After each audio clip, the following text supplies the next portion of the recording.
കാണൂ പരസ്യരഹിതമായ ഏറ്റവും പുതിയ എപ്പിസോഡുകൾ. ഓരോ രാത്രിയിലും ഞാൻ ഉറങ്ങിയിരുന്നത് പുകയുന്ന മനസ്സുമായിട്ടാ. സ്വന്തം മകളുടെ ഭാവി എന്താകുമെന്ന് ആലോചിച്ച് ഉറക്കമില്ലാത്ത രാത്രികളാണ് ഞാൻ കഴിച്ചു കൂട്ടിയത്. ഇതുപോലെ ദുരന്താവസ്ഥയിൽ കിടക്കുന്ന ഒരാളുടെ പേരില് സന്തോഷിക്കാൻ പാടില്ലാത്തതാ. പക്ഷെ എനിക്കിപ്പോ സന്തോഷമാ.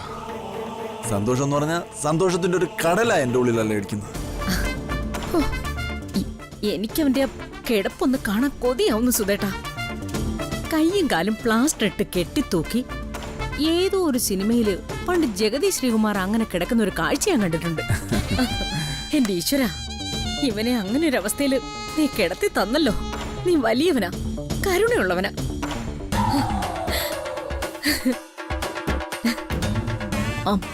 അല്ല സുധേട്ടാ, നമുക്ക് അവനെ ഒന്ന് കാണണ്ടേ?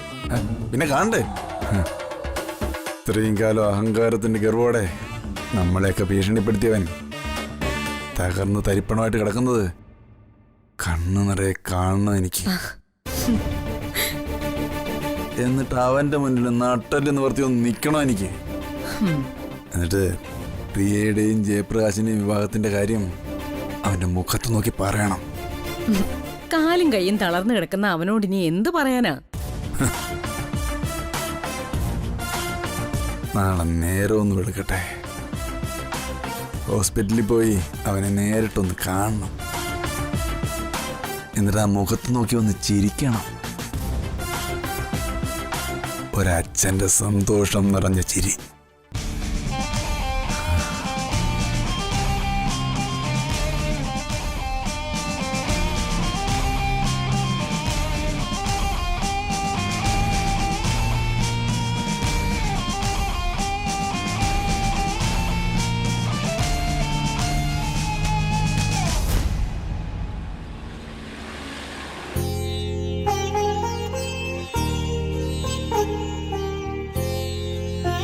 എന്താ നോക്കുന്ന? ഏയ് ഒന്നുമില്ല. ഞാൻ മരിച്ചു പോകുന്ന വിചാരിച്ചു അല്ലേ? ഇങ്ങനൊന്നും പറയരുത്. തമാശയാണെങ്കിലും അത് കേൾക്കാൻ പോലും എനിക്കിഷ്ടമല്ല. പക്ഷേ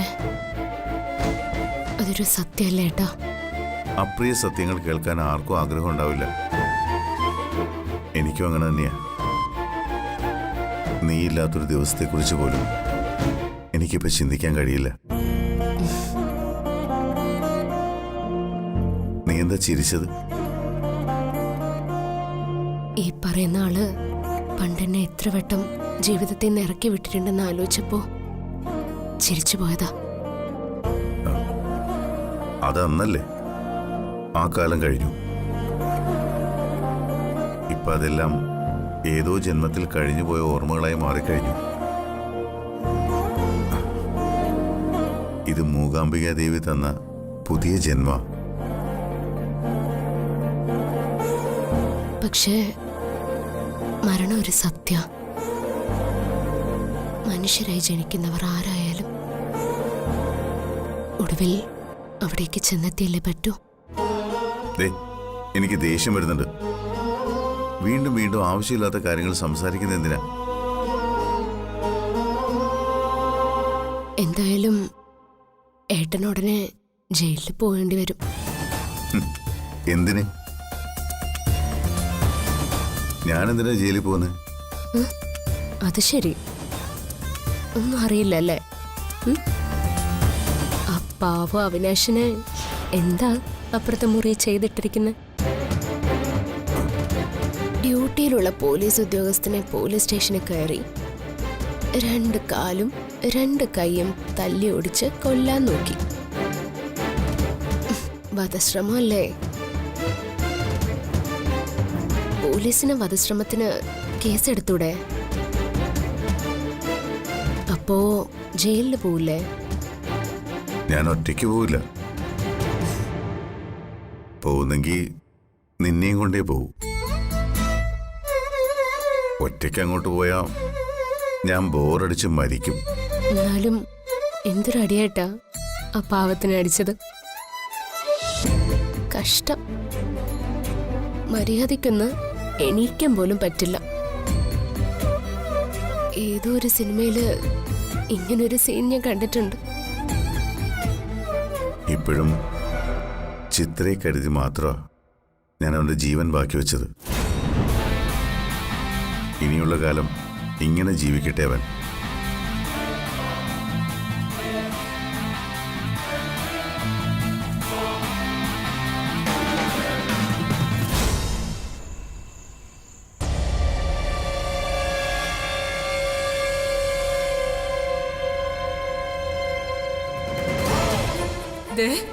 നിങ്ങൾ ഈ വീട്ടിൽ കയറി നെറുകേട് കാണിച്ചാലുണ്ടല്ലോ. ആദ്യം ഇത് തരേണ്ടതും തൂക്കിയെടുത്തോണ്ട് പോകേണ്ടതും നിന്നെ അടി. ഇവന് ഇവക്കും കൂട്ടുവന്നത് നീയാ. അവൻ നിന്റെ കൂടപ്പിറപ്പല്ല. അങ്ങനെയായിരുന്നെങ്കിൽ അവൻ അങ്ങനെ ചെയ്യുമായിരുന്നോ?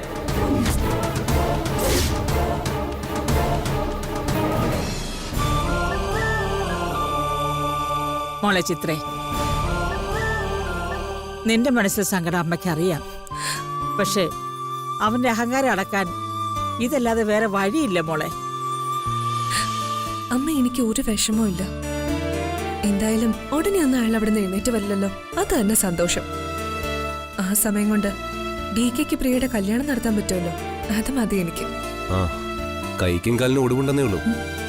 എന്നാലും കുറെ കാലം കട്ടിലിൽ തന്നെ കിടക്കും. ഇത്രയൊക്കെ ദ്രോഹവും ദുഷ്ടത്തിലും ഒക്കെ ചെയ്തിട്ട് കുറച്ചെങ്കിലും അനുഭവിക്കണ്ടേ? കാര്യം എന്റെ അളിയനൊക്കെ തന്നെയാ. പക്ഷേ കയ്യിലിരിപ്പിന്റെ ഗുണമായി കാണുന്നൊക്കെ. നിങ്ങൾ ആരും പേടിക്കണ്ട. നിങ്ങൾ കരുതും പോലെ എനിക്ക് ഒരു വിഷമവും ഇല്ല. അവരവരുടെ ജീവിതം എന്താണെന്ന് തീരുമാനിക്കേണ്ടത് അവരവർ തന്നെ. പ്രവൃത്തിക്ക് ഫലം എന്നൊന്നുണ്ട്, അത് അനുഭവിച്ചേ പറ്റൂ. ഇത്രയും നാളെ ഒറ്റക്കൊമ്പനെ പോലെ പാഞ്ഞു നടന്ന് എല്ലാവരുടെയും ജീവിതം നശിപ്പിച്ച് എല്ലാവർക്കും പ്രശ്നങ്ങളും ഉണ്ടാക്കി മതിച്ചങ്ങ് നടന്നു. ഇനി അനുഭവിക്കട്ടെ. എന്തായാലും നാളെ ആവട്ടെ. ഞാനിന്ന് പോകുന്നുണ്ട് അയാളെ കാണാൻ. നന്നായി, അങ്ങനെ തന്നെ വേണം. ഇനി ആരുടെയും ജീവിതം നശിപ്പിക്കാൻ അവൻ ഇറങ്ങിത്തിരിക്കരുത്. എന്നാലും പോലീസ് സ്റ്റേഷനില് ഒരു പോലീസുകാരനെ തല്ലെന്നൊക്കെ പറഞ്ഞാല് ഇനിയെങ്ങാനും പോലീസ് നിങ്ങളുടെ പിന്നാലെ വരുമോ? പോലീസ് ഒന്നല്ല, ഒരു ഈച്ച കുഞ്ഞു പോലും നമ്മുടെ പിന്നാലെ വരില്ല.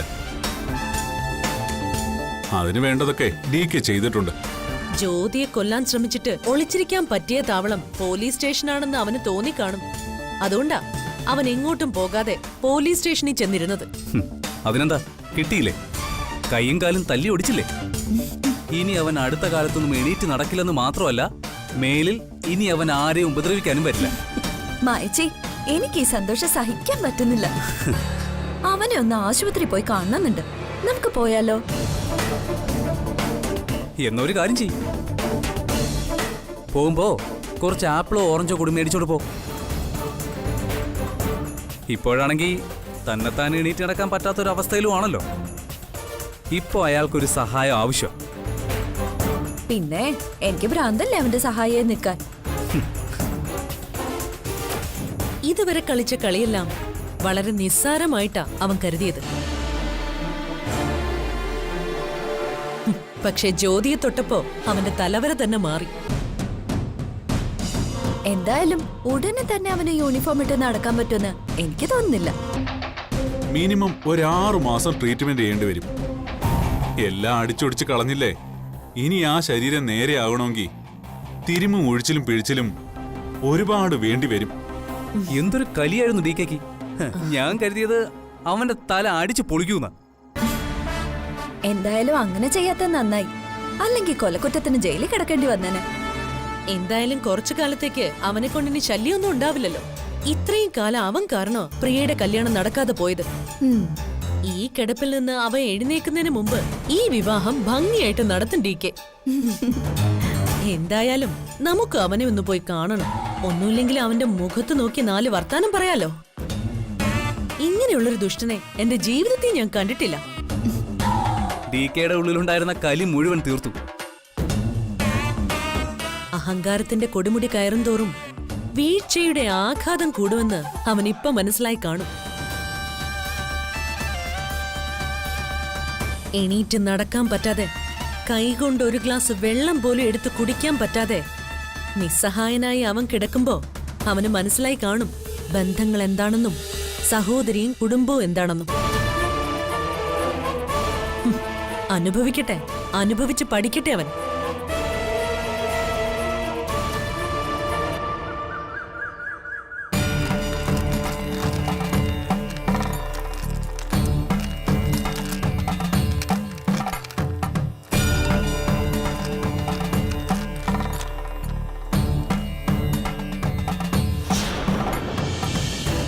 എന്താ ജോത്സരെ, എന്തെങ്കിലും തടസ്സമുണ്ടോ? അവനാണെങ്കിൽ കൈയും കാലും പ്ലാസ്റ്റർ ഇട്ട് ആശുപത്രി കിടക്കുക. ഞാൻ പറഞ്ഞില്ലേ, വിവാഹത്തിനുള്ള എല്ലാ തടസ്സങ്ങളും മാറിയിട്ടുണ്ട്. വിവാഹം മംഗളമായി നടക്കും. പക്ഷേ എന്തോ ഒന്ന് എവിടെയോ മറഞ്ഞു കിടക്കുന്നുണ്ട്. ഈ രാശിപ്പലകയിൽ തെളിയാത്ത ഒന്ന്.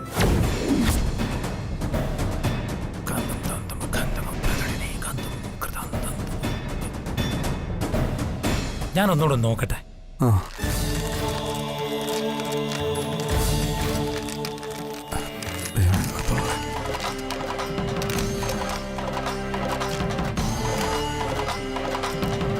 ആരൂടം മറഞ്ഞതുപോലെ എന്തോ ഒന്നും മറഞ്ഞിട്ടുണ്ട് സുധാകരൻ നായരെ. മരണത്തിന് നിറമുള്ള ഒരു കറുപ്പ് മാത്രം മുന്നിൽ കാണുന്നുണ്ട്. ഒന്നും അങ്ങോട്ട് വ്യക്തമാവുന്നില്ല. എന്താ ജോത്സരെ ഇതിന്റെയൊക്കെ അർത്ഥം? ക്രയവിക്രയാദനാപ്തിം പരാജയാലസ്യകുഭോജനാനി എന്നൊരു പദ്യമുണ്ട്. എല്ലാം എന്തോ ഒന്നും മറഞ്ഞതുപോലെ, കൃത്യതയോടുകൂടി ഒന്നും വ്യക്തമാവുന്നില്ല. സുധാകരൻ നായരെ, ആശങ്ക വേണ്ട.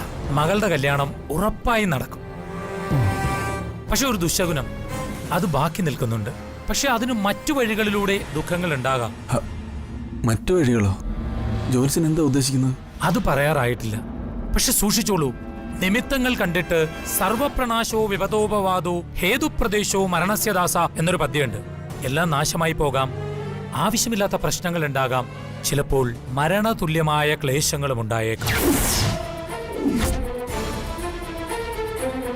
ജോത്സരെ, മരണോ? ആരുടെ? അതെനിക്കെങ്ങനെ അറിയാം? ആയുസ് കൊടുക്കുന്നതും എടുക്കുന്നതുമെല്ലാം മഹാദേവനല്ലേ. അത് മുൻകൂട്ടി അറിയാൻ നമുക്കൊരു മാർഗമില്ലല്ലോ സുധാകരൻ നായരെ. കല്യാണം നടക്കുമല്ലോ ജോത്സരെ. കല്യാണം നടക്കുന്നതിൽ ഒരു വിഘ്നവും ഞാൻ കാണുന്നില്ല സുധാകരൻ നായരെ. സുധാകരൻ നായരെ, പേടിക്കണ്ട.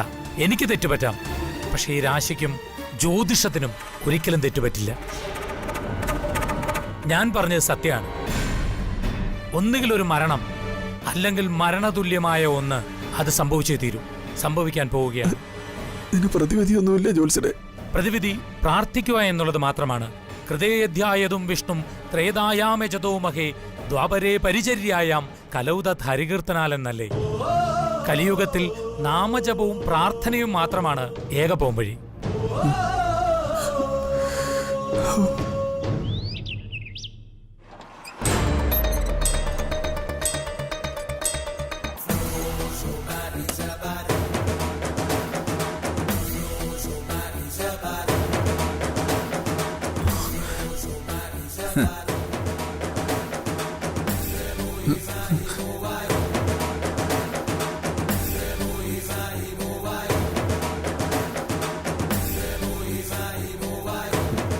കണ്ടില്ലേ പ്രിയ, നിന്നെ സ്നേഹിച്ച കുറ്റത്തിന് നീക്ക് തന്ന ശിക്ഷയാ.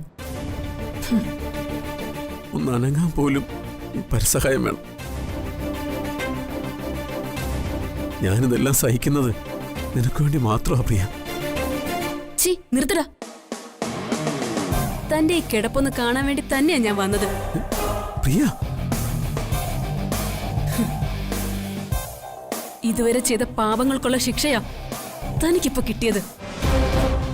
പരസഹായം ഇല്ലാതെ ഒന്ന് അനങ്ങാൻ പോലും കഴിയാതെ നീ എഴിഞ്ഞു നടക്കണം. നെഞ്ചിക്കൊള്ളുന്ന വാക്കുകൾ പറയല്ലേ പ്രിയ. അപ്പൊ നിനക്ക് വിഷമവും സങ്കടമൊക്കെ ഉണ്ടോടാ? ചാകണ്ടവനാ നീ. എന്റെ 2 മക്കളുടെ ജീവിതവും നീ കാരണം തകർന്നു. എന്റെ മരുമകൻ ഇപ്പൊ നിന്റെ ജീവനെങ്കിലും ബാക്കി വെച്ചു. ഇനി അതുണ്ടാവില്ല. നരകിക്കണം. ഈ കിടപ്പ് കിടന്ന് നീ നരകിച്ച് ജീവിക്കണം. അങ്കിളെ, ജീവിതം എന്താണെന്ന് നീ പഠിക്കണം. എന്റെ മനസ്സ് നിറഞ്ഞടാ. ഈ കാഴ്ചയാ ജീവിതത്തിലെ ഏറ്റവും സന്തോഷിപ്പിച്ച കാഴ്ച. എന്നെ ദ്രോഹിക്കരുതെന്ന് എത്ര വട്ടം ഞാൻ യാചിച്ചു, നീ കേട്ടില്ല. എന്റെ ജീവിതം നീ ചവിട്ടി അരച്ചു. ഇപ്പൊ എനിക്ക് സന്തോഷമായി. കിട്ടേണ്ടത് എന്റെ ഏട്ടൻ തന്നെ നിനക്ക് തന്നു. ഇനി നിന്റെ മുന്നിൽ നല്ല അന്തസ്സായിട്ട് കല്യാണം കഴിച്ച് ഭർത്താവിനൊപ്പം കുടുംബത്തോടെ ജീവിക്കും ഞാൻ.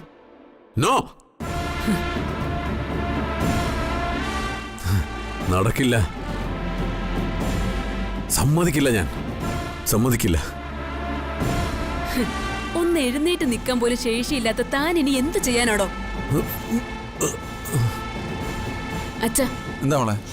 നാളെ തന്നെ വിവാഹത്തിന്റെ തീയതി കുറിച്ചോ? അത് കുറിച്ച് കഴിഞ്ഞു. ജോത്സ്യനെ കണ്ടിട്ട് അച്ഛൻ വരുന്നത്. മോളെ, ഇവൻ വീണപ്പോ തന്നെ ഞാൻ പോയത് നിന്റെ കല്യാണത്തിന് തീയതി കുറിക്കാനാ. എടാ, നിന്നെ ഒന്ന് തല്ലണമെന്നുണ്ട് എനിക്ക്. പക്ഷേ ഈ അവസ്ഥയിൽ ഞാനതങ്ങ് വിട്ടയക്കുക. ഇവിടെ നിറങ്ങാൻ പറ്റിയാല് മര്യാദക്ക് ജീവിച്ചോണം നീ. അപ്പൊ ശരി, കല്യാണത്തിന് ഞാൻ ക്ഷണിക്കുന്നില്ല. ഈ അവസ്ഥയില് നിനക്കെന്തായാലും പങ്കെടുക്കാൻ പറ്റില്ലല്ലോ. നിനക്കുള്ള ഒരില ചോറ് ഏതെങ്കിലും ചാവാലി പട്ടിക്ക് കൊടുത്തേക്കാൻ ഞാൻ.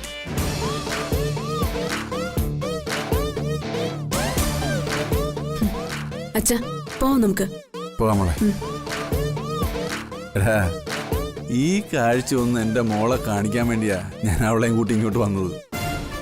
ഈ കാഴ്ച മനസ്സ് നിറഞ്ഞു കണ്ടാലേ ഇവൾക്ക് സന്തോഷത്തോടെ മണ്ഡപത്തിൽ മറ്റൊരു പുരുഷന്റെ ഭാര്യയാൻ കഴിയും.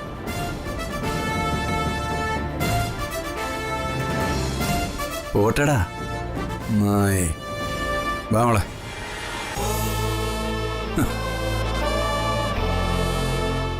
അപ്പൊ ശരി, നമ്മൾ തമ്മിൽ ഇനി ഈ ജീവിതത്തില് പരസ്പരം കാണില്ല. കാണരുത്. മനസ്സിലായോടാ ചേറ്റെ? വെക്കോ, എവിടെ വേണം വെക്കോ. പക്ഷെ ഞാൻ വരും, എങ്ങനെയും വരും. നിന്റെ കല്യാണം ഞാൻ മുടക്കിയിരിക്കോടി. നോക്കിക്കോ. വരുവടി. സാറേ സാറേ, ഞാൻ വരും. പോട്ടെ സാറേ. ഇരുന്നോടി. പോട്ടെ സാറേ. ഞാൻ വരുവടി. പോട്ടെ സാറേ. സാറിനെ കൊച്ചിനെ വിധിച്ചിട്ടില്ല എന്ന് കരുതിയാ മതി. ഓടാ അവിടുന്ന്. സാറേ, എനിക്കുള്ള വേണം. സാറേ. സാറേ, എനിക്കുള്ള വെള്ളം വേണം. കുടിക്കാതെ സാറേ. സാറേ, അവക്ക് വേണ്ടി ഞാൻ ഈ എല്ലൊക്കെ അവസ്ഥയിലായത്. വാരി കൂട്ടി കെട്ടി വെച്ചിരിക്കാ സാറേ. സാറേ, സമാധാനിക്ക് സാറേ. സാറേ, സാറേ, കൊല്ലണടാ അവളെ. ഒന്നുമില്ല സാറേ, കൊല്ലണം. ഒന്നുമില്ല. അവക്ക് വേണ്ടിയല്ലടാ ഞാൻ ഈ അവസ്ഥയിലായത്. അവള് പറഞ്ഞു കേട്ടോ നീ? നടക്കൂല. എടീ,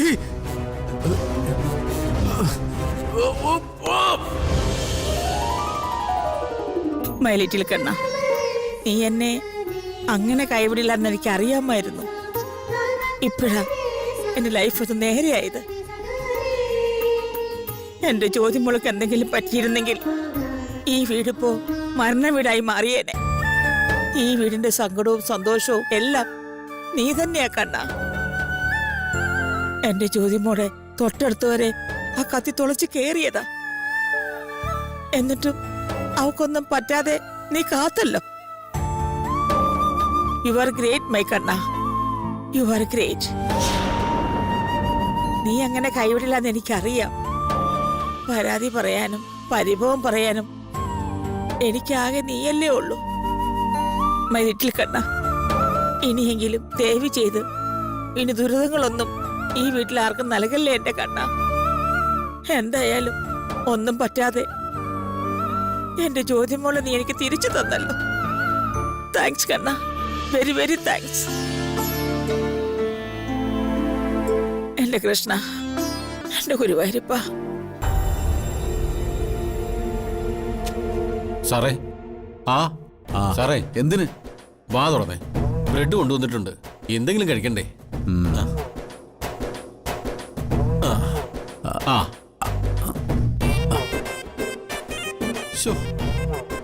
കടി ആഹാരം കഴിക്കാൻ പറ്റാത്ത എന്തൊരവസ്ഥയായി പോയത്.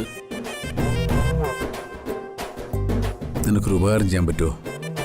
അതെന്താ സാറേ അങ്ങനെ ചോദിക്കുന്നേ? അപ്പൊ ചെയ്യില്ല നീ? സാറിനെ ഹെൽപ്പ് ചെയ്യാനിപ്പോ ഞാനല്ലേ ഉള്ളൂ. സാറ് പറ, ഞാൻ എന്താ ചെയ്യണ്ടേ? നീ എന്നെ ഇവിടുന്ന് വേറെ ഏതെങ്കിലും ഒരു ആശുപത്രിയിലേക്ക് കൊണ്ടുപോടാ. ഇല്ലെങ്കിൽ ഇതിൽ കുറച്ച് വിഷത്തിൽ മുക്കി എനിക്ക് താ. അയ്യോ, ചാവട്ട്. ഇങ്ങനെ കിടക്കാൻ വയ്യ എനിക്ക്. എന്ത് പറ്റി സാറേ? സാർ ആകെ സെന്റി ആയല്ലോ. പ്രിയ പറഞ്ഞത് മുഴുവൻ നീ കേട്ടില്ലടാ. അവക്ക് വേണ്ടിയല്ലടാ ഞാൻ ഈ അവസ്ഥയിലായത്.